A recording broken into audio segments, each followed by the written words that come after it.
Welcome to another Leadership Conversation, hosted by the Center for Executive Succession at the Darla Moore School of Business.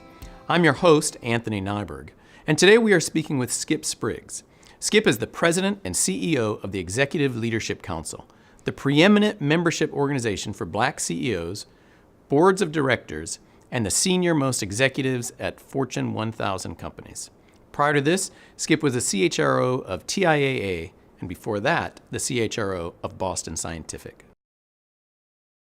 Skip, thank you very much for joining us today. It's a great treat and honor to have you here in Columbia again. Can you tell us a little bit about what's going on in your current role? Yep, so I'm the new president of the Executive Leadership Council, which is a 800-person member organization. We're a 501c3, and our North Star, our sole purpose in being, is to put more blacks on boards, more black CEOs, and more blacks on corporate directors. So can you say a little bit about how this how long has this organization been around and how did it come about? And obviously those are really important goals, but how did you get involved and what's really happening there? Yeah, interesting. So I've been a member for a long time. Because we're a membership organization, we generally only are the senior most African American executives in the world, actually. I've been involved again for over 10 years, and we recognized 35 years ago there was a need around professional development. And so when you think about underrepresented groups, there's times where certain barriers present themselves to get people into larger parts of the company. And so what we do is we try to reduce those barriers through professional development, mentoring, sponsorship, and because we're a 501c3 now, we also spend a lot of time giving back to the community. This year we gave away 67 scholarships to underrepresented kids. Next year that number will probably be north of 100, so it's been a great ride. And those scholarships I noticed were undergrad and graduate students, That's right. Really starting at the early levels to try to develop this pipeline. Yeah, you know, Anthony, I think one of the biggest issues we have in America today is that so many kids, deserving kids who are trying to get an education, are graduating with so much debt that it just takes so long to make it up. And so one of the things we do at ELC, as I mentioned, is these scholarships that we give away. So that's at the entry level. And then through the progression of individuals' careers, we just try to provide opportunities to get them ready for the C-suite, whether it's our mid-level manager symposium program, our women's leadership program, C-suite academy. These are all programs that we do internal to the ELC to try to get people ready. And so some of the research we've done at CES shows that, we all know that the numbers are abysmal in terms of particularly black representation on boards and in the C-suite. But our research shows that the pipeline doesn't even look very good for this. But what are the big problems? Why are we like this? Well, I think there are a couple challenges, and I think if you segment the problem, it's different in each area. So right now, out of the Fortune 500, there's only 3 black CEOs. Just 4 years ago, that number was double that. Unfortunately, those jobs are typically filled by people who have large P&L roles inside of those organizations. Those P&L roles right now are typically held by white men. So until you change the pipeline, fundamentally, it's just going to take a long time to fix that problem. So I think at board of directors, it's a little different. The ELC has helped place 223 black directors since 2013, and so I do think we're making a little bit of progress there. And why I think one of our programs, which is the C-Suite Academy, is so important is we've done that diagnostics relative to what's the difference between the people who are in the C-suite and those people who are aspiring to the C-suite, and we do a lot of work to try to close that gap. Secondarily, I think as diversity inclusion becomes so popular, and right now, Anthony, there's not a company in America that doesn't have a chief diversity officer or doesn't say diversity inclusion is important. The problem with that, in my view, is it's become so popular, it's become just an aggregated term. And so no matter how a company measures diversity and inclusion, if they say we've gone from a 7 to an 8, we've gotten better, or we've moved from an 80 to a 90, we've gotten better, unless you disaggregate that data, you can't understand how each underrepresented group is performing. And when you disaggregate the data, what you will find is over time, certain underrepresented groups have not progressed at all, in particular, African American. And that's why the ELC is so important. So there's just so much in there I want to pull apart. But some of that is, let's go back a little bit to, you talked about helping members or the people you're trying to work with recognize the differences from getting to the C-suite. Yeah. So what are some of the challenges or the differences between many of the roles and those that finally get to the C-suite? Yeah, well, what I would suggest to you as an HR professional, the most difficult jump that anybody has in their career is the jump right before you get to the C-suite. And the challenge is because at most companies, to get in a C-suite, they're looking for a certain level of experiences that you can't get unless you've been in the C-suite. And so I do think there is a role that the HR function needs to play, a much stronger role internal to organizations around development of the skills necessary to go into C-suite. Secondarily is I think corporations are finding out that there's a general loss of talent sometimes when people have to leave the organization to get that job versus getting it done internally. And I think it's incumbent upon HR organizations in particular to show the financial implication of that, of when you've got a really good company, you develop all this talent internal to the pipeline, and it's just about time to make that jump, and there's nowhere from to go, and then you leave the organization. And that's a real financial barrier that I think we're going to have to quantify. So, in another part of what you were talking about is that you said you have been reasonably successful, clearly a long way to go, but at the board level. Why have we been so much more successful at the board than in the C-suite? Yeah, it's visibility. It's not a lack of talent. The reason there's 3 black CEOs out of 500 isn't because there's not more black leaders ready to be CEOs. It's because more black leaders don't have the visibility or the opportunity. And so because the ELC has such a powerful and rich membership, I can't tell you how many phone calls I get weekly from headhunters, CEOs, nom and gov folks saying, Skip, we're looking to fill this role. We say diversity and inclusion is important. Help us prove it. And so I generally just provide a list of qualified folks. I mean, they're out there, qualified folks that are ELC members or not, and that's how we've placed so many. And at that, so you talked about a huge jump getting to that C-suite.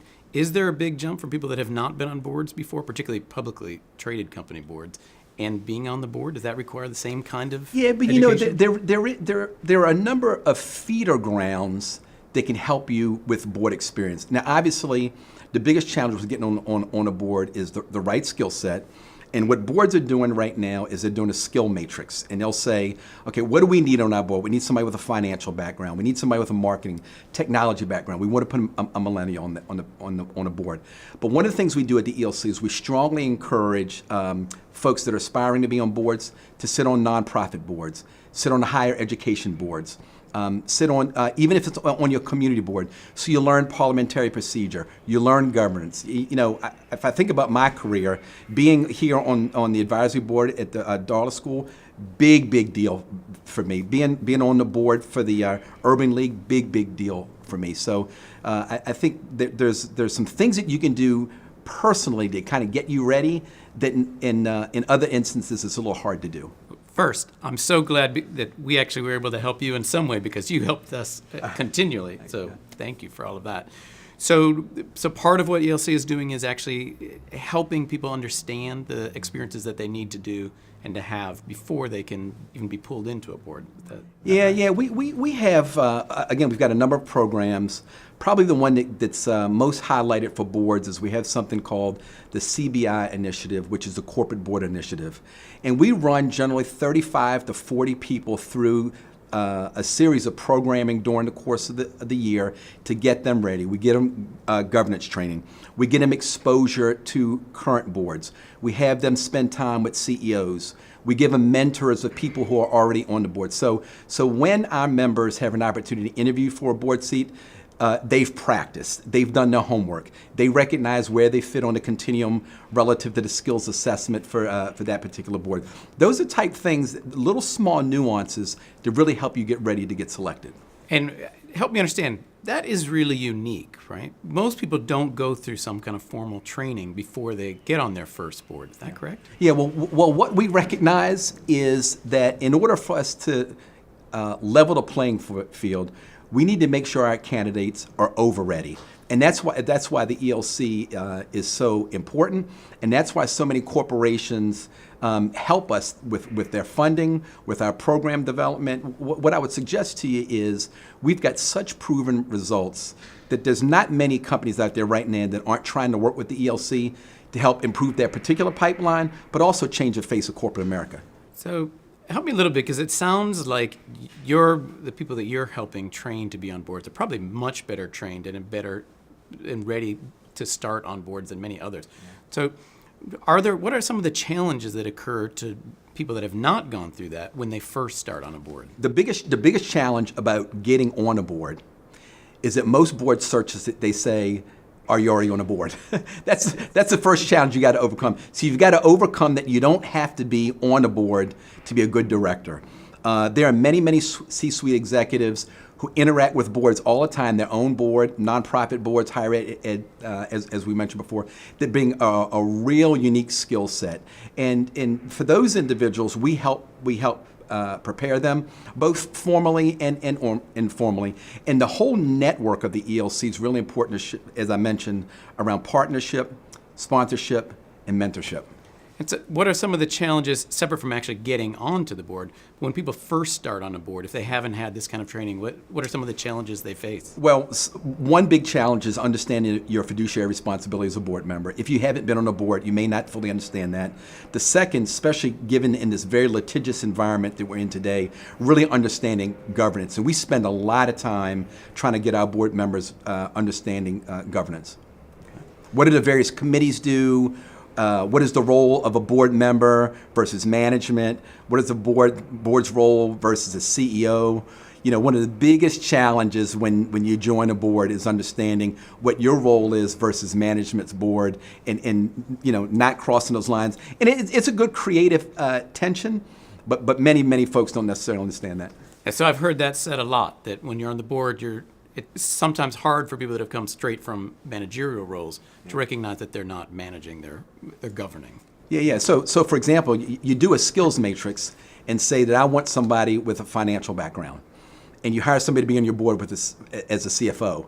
Well, they're coming on board as a CFO with that skill set, but not to be the CFO, but maybe to help advise the CFO or advise the CEO on financial matters. And that's why I think, you know, from an HR perspective, you know, there's so many challenges around the war on talent. There's so many challenges around culture. It surprises me that only 4 or 5% of boards are made up of HR professionals, when this is such a big looming trend, especially in corporate America. And when you think about globally, think about the fact in the UK, as an example, that because there were no women on boards for so long, they passed a law that made it mandatory that you put a woman on the board. Now in the U.S., California is, you know, kind of going in the same direction. And so if you think about who in an organization knows the most about succession planning, who knows the most about culture, who knows the most about leadership development, generally those are the HR folks. And so I think what you'll see over time is I think you'll see a general uptick in a number of HR folks, and hopefully that'll change the demographics of the boards as well. And you have mentioned that a few times, the responsibility of HR, both to help with the pipeline going forward and to help recognize what roles are important or versus critical, and the role of HR on boards now. So you have experience of being on boards, and of course, having been CHRO at multiple companies. So do you see that? I mean, you make it sound like it's likely to happen, but you really do see a benefit to having HR talent on board. No, I think that the benefit is probably understated. I think the challenge that we've had as a discipline is that there are some HR professionals, not all, that don't have the business acumen necessarily for CEOs and or nom and gov leaders to put them on the board. And so the biggest challenge I think we have as a discipline is to understand how all those technical HR things work, but also how all those things work in conjunction with being a business leader. And so the ideal situation is that you're a business leader first with a background in HR versus an HR person that knows a little bit about running a business, because the board really does look for business leaders in addition to their various skill sets. So how did you develop that So, for instance, when you were at TIA, in terms of helping your HR people get that kind of business acumen? Yeah, well, one of the things that I think happened to me earlier in my career was as a very young executive at UPS, it was mandated that you had operational rotations, even if you were an HR professional. And so one of the things we did both at Boston Scientific when I was there, as well as TIA, is make sure that our HR leaders at least had an opportunity to have a business rotation, or at some point in their career, they had an opportunity to run a P&L. And one of the things that you have mentioned a couple of times also in this talk is that the importance of both HR and having some representation to create an inclusive environment. And TIA is one of the companies I think that does that better than most in the country.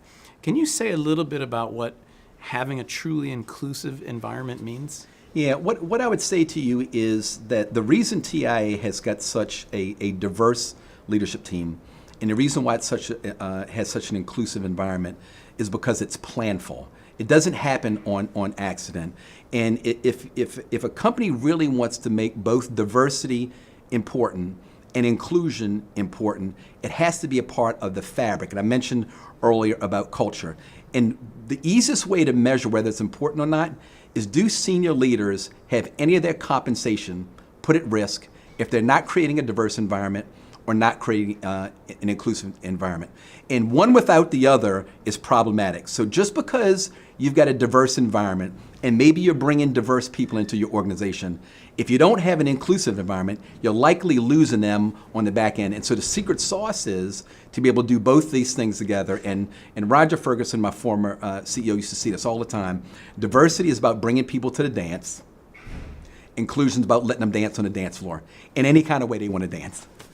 You mentioned the role of culture in all this, and we've talked about HR and actually having a diverse and inclusive board. Can boards really influence the company culture in that positive kind of direction, particularly around inclusivity? I think boards have a very important role in that. And if you look at the progression of HR as an example on boards, there was a time where it used to just be called the comp committee.